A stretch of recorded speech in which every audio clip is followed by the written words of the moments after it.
In the dense Appalachian woods of West Virginia lies Blackstone Creek, a place swallowed by time, where forgotten mining towns once thrived and then vanished.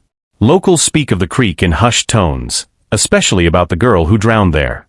They call her the Hollow Girl, and the story begins in 1952, when the mining town of Elbridge was still alive, barely. The town was small, just 50 families, built around a dying coal mine. Children played near the water, women hung laundry over rusted lines, and the men disappeared into the mountain each day, their faces blackened with dust and grief. Among the children was a girl named Clara Bell, a quiet, strange little thing with pale skin and white blonde hair. Clara didn't speak often, and when she did, it was usually to the creek. She was always by the water, even in the rain or snow. "The water talks to her," her mother once said with a nervous laugh. "Says it knows her secrets." Most thought Clara was just peculiar.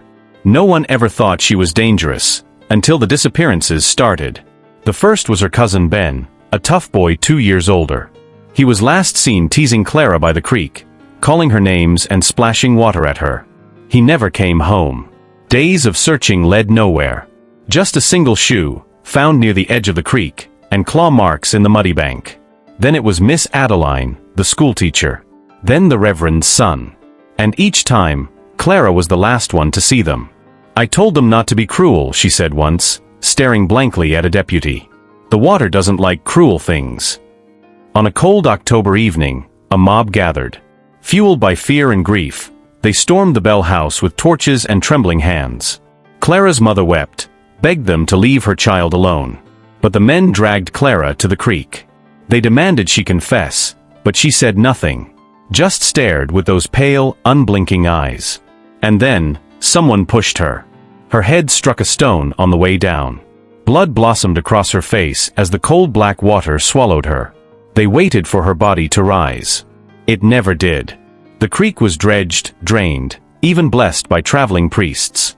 But Clara Bell was gone. After her death, Elbridge fell apart. The mine collapsed 3 weeks later, killing 16 men. Families moved away, and the town was abandoned by the following spring. Only the creek remained, winding through the ruins of Elbridge like a vein of cold silver. But the story doesn't end there. In 2009, a pair of documentary filmmakers, Jackson Reed and Mallory Crane, traveled to Elbridge to record a segment about ghost towns. The local legends intrigued them, especially the tale of the Hollow Girl. They were skeptics, eager to debunk the myths. They pitched a tent near the old creek, right where the Bell house once stood. Jackson joked into the camera, "If Clara's listening, come say hello." That night, the forest around them grew unnaturally quiet. No crickets. No wind. Only the sound of slow-moving water. Around midnight, Mallory stepped out of the tent to film a night sequence. The camera caught everything, the trees rustling, her breath in the air, and then a voice.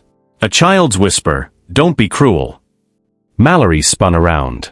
The camera caught a flicker of white, hair, or maybe fabric, before it hit the ground. The footage ended in static. Jackson said he heard Mallory scream. When he ran out, she was gone. No tracks. No sounds. Just her camera, lying in the mud, still recording. Frantic, Jackson spent the rest of the night searching. At dawn, he found something at the water's edge. A small, hand-carved doll, soaked and split. Clara used to make those. Mallory had joked about them the day before. The authorities combed the area. Mallory was never found. Jackson was never the same. He stopped filming, grew paranoid, obsessed. In his final recorded statement, never aired publicly, he whispered into the lens, "She's not dead. She is the water. She remembers everyone who hurt her, even if you just laughed." He was found drowned in his bathtub a week later. No sign of struggle. The water was black with mud, though his pipes were clean. Since then, stories have emerged. Campers near Blackstone Creek report hearing a child's voice. Always just behind them. Always whispering, "Don't be cruel." Some see a girl standing ankle-deep in the creek, her head tilted, her mouth open in silent song. If you speak to her, she vanishes. If you touch the water after midnight, your reflection might smile, even if you don't. And every so often, someone goes missing. Shoes left behind. Cameras found half submerged. The only clue.